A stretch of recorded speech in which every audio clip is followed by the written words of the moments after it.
Salam hörmətli izləyicilər, hörmətli 7-ci sinif şagirdləri. Deməli, riyaziyyat dərsinin 1-ci hissədən səhifə 21-dəki çalışmaların izahını verəcəm sizlərə. Digər səhifələrin izahını istəyirsinizsə kanala abunə ola bilərsiniz. Həmçinin Respublika fənn müsabiqələrinə hazırlıq və sinif hazırlıqlarımız mövcuddur. Onlayn şəkildə qoşulma istəyənlər 051 552 1577 nömrəsinə yaza bilərlər. Birinci tapşırıq koordinat oxunda qeyd edilmiş nöqtələrin koordinatlarını müəyyən edin. Nöqtələrin koordinatlarının onluq kəsiş şəklini yazın.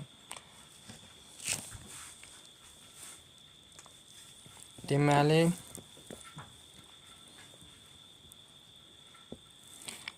onluq kəsiş şəklində yazın deyirsə, buradan görək neçə hissəyə bölünüb. Demək 1, 2, 3, 4 hissə düzdür.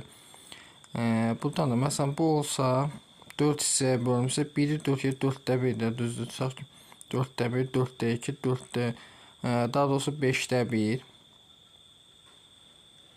Tam 5-də 1, 5-də 2, 5-də 3, 5-də 4, 5-də 5. Yəni onluq kəsiş şəklində 5-də 1 nə deməkdir? 0,2. Sonra 0,3. Sonra 0,4. Sonra 0,5.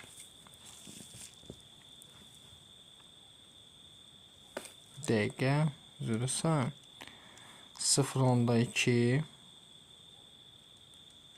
Sonra 0,4. Çünki 5-də 1. Sonra gəlib 5-də 2 də. Sonra Y nöqtəsi olacaq 0,6. Bura olacaq 0,8. 1 olacaq bura neçə? 1,10. Deməli 2. 0,2, 0,2 altıda. F nöqtəsi olub 1,2. D nöqtəsinə baxaq. Mənfi 0,2. Mənfi 0,4.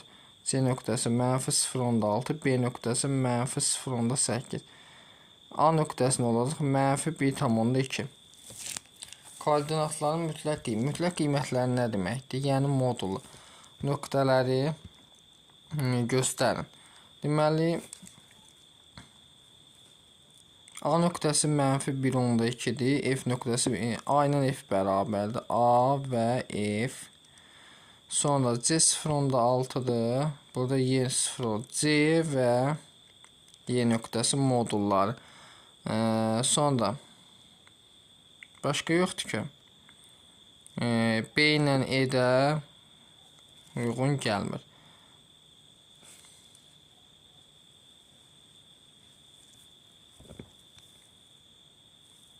Sonra bura baxaq.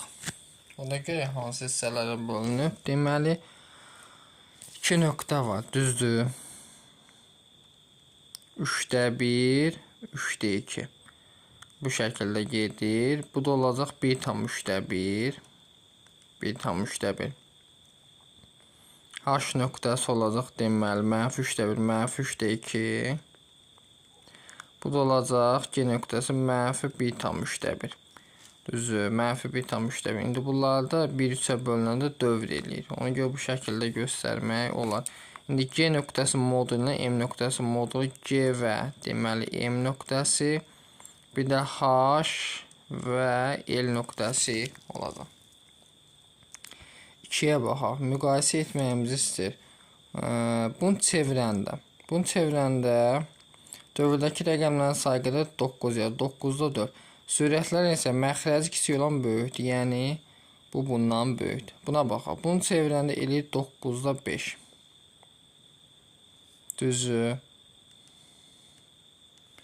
Bunu da belə eləyir. 6-nı 11-ə bölək. Görək neçə dəfə düşür. 0 yazıb vergülləri 0 gətirdim. 5 dəfə düşür. 55 çıxanda 5 qalır. 5 bölmüş 0 gətirdim. Bu da 4 dəfə düşür. Deməli bu 5 qeyd edir. Bu 54 oldu, düzdür. Deməli bu böyükdür. Sonra 27-ni 22-yə bölündə 1,22-də 5 düşür, düzdür. Bu şəkildə yazmaq olur. Gəlin bunu çevirə də bilərik. 27-ni 22-yə bölək. 1 dəfə düşür, 22 çıxanda 5 qalır. 5 bölmür vergülləri 0 gətirdim. Düşür 2 dəfə 44. Çıxanda 6. 6 bölmüş 0. Bu da düşür 2 dəfə. 44 çıxanda 16 bölmüş 0 gətirdim. Bu 21 gelir. Fikir bu da 22 oldu. Deməli bu böyükdür. Digərinə baxaq. 13 bölü 18-dən. 0 yazıb vergül 0 gətirim. 130 18-ə deməli 7 dəfə düşür. 18-i vuraq 7-yə. 126 eləyir. Çıxanda 4 bölmüş 0 gətirəm. Bu da 2 dəfə düşür. 36. Fikir versə bu 6 gedir. Bu 70 oldu. Amma mənfi olduğuna görə bu böyük olacaq. 3. Nə çox getdik.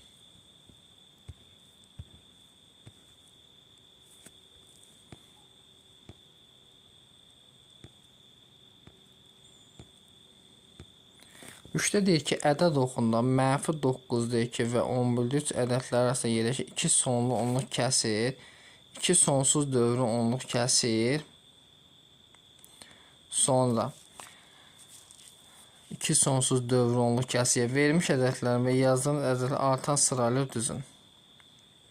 Gəlin buradan işləyək. Deməli çalışma 3-dür, düzdür. Mənfi 9-2 və 10/3 ədədləri 2 sonlu onluq kəsir. Ədəd oxunda.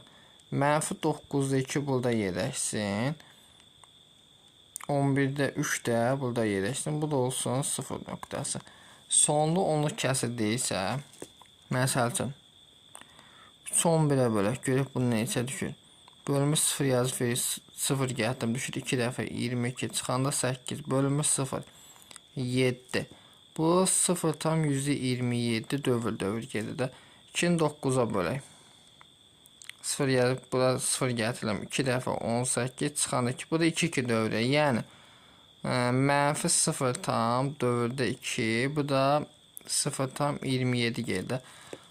Bu da elə birini yazaq ki, məsəl üçün 5-də 1.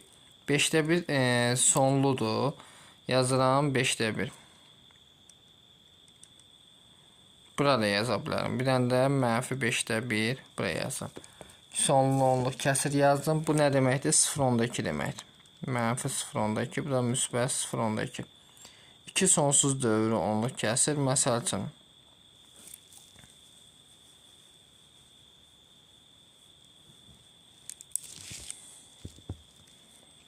nə yaza bilərik bura? 3-də 2 yazmaq olarmı? 2-ni 3-ə bölək. Bu 6 gedir. 7-də 1 yaza bilərik məsələn. Sonsuz dövrü deyirik bizdə məsələn.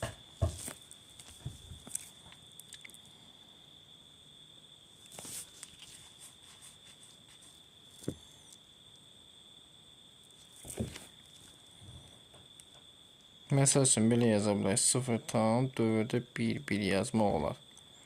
Sonra bunu yazmaq olar. Mənfi 0 tam dövrdə 1. Bu şəkildə yazmaq olar. Çalışma 4-də baxaq.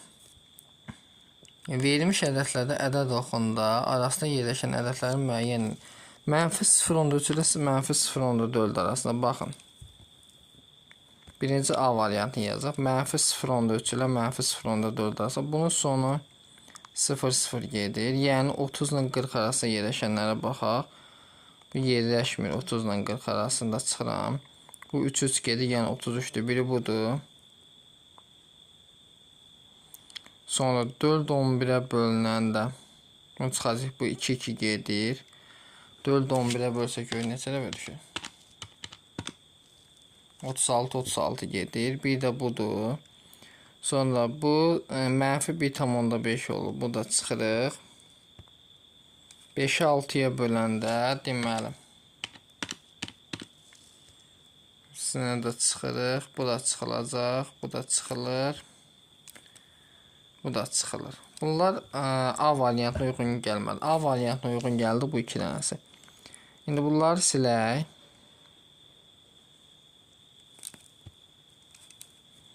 B'yə görə hansı uyğun gəlir? Mənfi 1 ilə mənfi 0 tam dövrdə 5. Bu 5 gedir. Bu 6 gedir. Biri budur. Sonra bu 5-5 gelir. Bu 4-4 gedəcəkdir düzü. Bir yerləşmir. Buna baxaq. Bunun sonu 0'dır. Bu da yerləşmir. Buna baxaq. 5'i 6'ya bölsək. Bir yerləşəcək. Bir də budur. -1,5. Bu da yerləşmir. Bu da yerləşmir. Deməli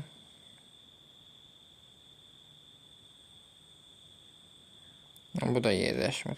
Qalan bu iki dənə yerləşir. 5'ə baxaq. Şaqul ədəd oxunu dəniz səviyyəsini hesablama başlanğıc kimi götürdükdə helikopter 18,4 koordinatına, dalğıc isə -18,92 koordinatına uyğun nöqtədir. Suyun səthinə hansı daha yaxındır? Helikopter yoxsa dalğıc? Bunlardan görək hansı böyükdür? Modulunu tapacaq da. 18,4'dür. Bunu çevirəndə bu elə 18,9'da 4. Bu da müsbət 18,9'da 2 olsa, tamlar eyni, məxrəclərin sürəti böyük olan böyükdür.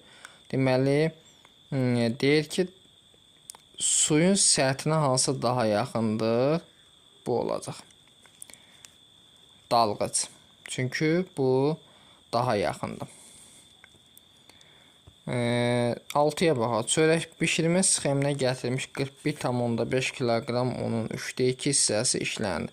Əvvəlcə 41,5'in 3'də 2 hissəsini tapaq. Bərabər. 41,5'i bölə 3'ə. 41,5'i 3'ə bölsək.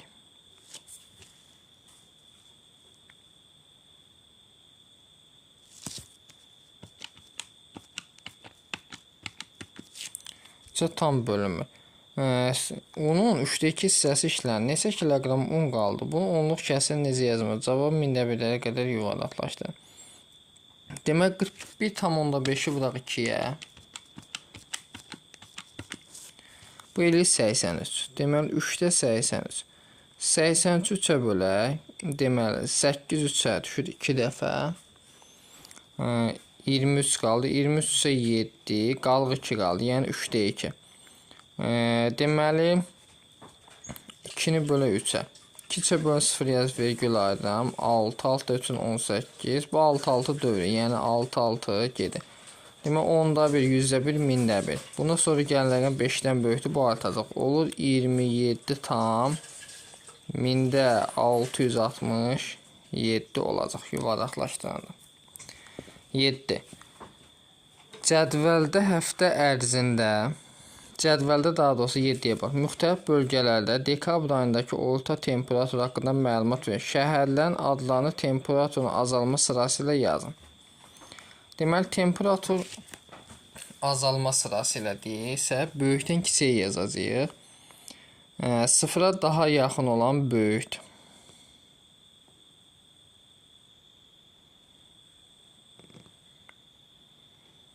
Ən kiçiyi burada azalma, deməli, temperatur azalma sırası ilə. Birinci yerdə olacaq Gəncə. Sonra deməli Gəncə yazıq, Bakı, sonra Quba, sonra Şamaxı. Aydındır. Çalışma 8. Cədvəldə həftə ərzində estakadaya nəzərən suyun səviyyəsi qeyd edilib. Deməli, çərşənbə axşamından başlayaraq hər gün suyun səviyyəsi əvvəlki günlə müqayisədə necə dəyişib? Deməli, fikir versək, -50'də 9 idi, olub -40'da 9. Burada fikir versək, bu sürətlər eynidirsə, əslində məxrəci kiçik olan böyük olmalıdır. Amma mənfi olduğuna görə elə bu böyük sayılır. Ona görə nə yazıb? Çərşənbə axşamından, çərşənbə axşamı buradadır. Buradan 9'u 50'yə bölsək, 0,118 başlayır. Mənfi 0,18. Deməli, bu bundan böyükdür. Artıb, çərşənbə axşamından çərşənbəyə artıb. Müqayisədə, yəni temperatur mənfiyə doğru gedib də. Sonra 9-u bölək 40-a.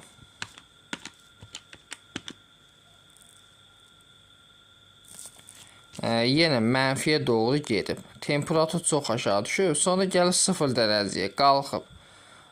Sonra 0,112 bir də təzədən düşüb. Mənfi 33-də 2. Yəni temperatur müxtəlif günlərdə dəyişib. Həm artıb, həm azalıb. B. Hansı gün suyun səviyyəsi ən yüksək, hansı gün isə aşağı olub?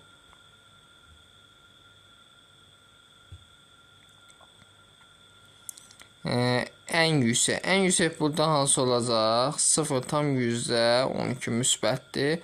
Ən aşağı isə deməli 2-ni bölə 25-ə. Burada ən aşağı fikir versək,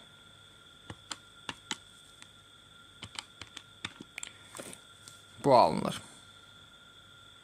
Mənfi 40-9. Yəni ən aşağı mənfi temperatur budur. Mənfi 40-9. Hansı gün? Cümə axşamı.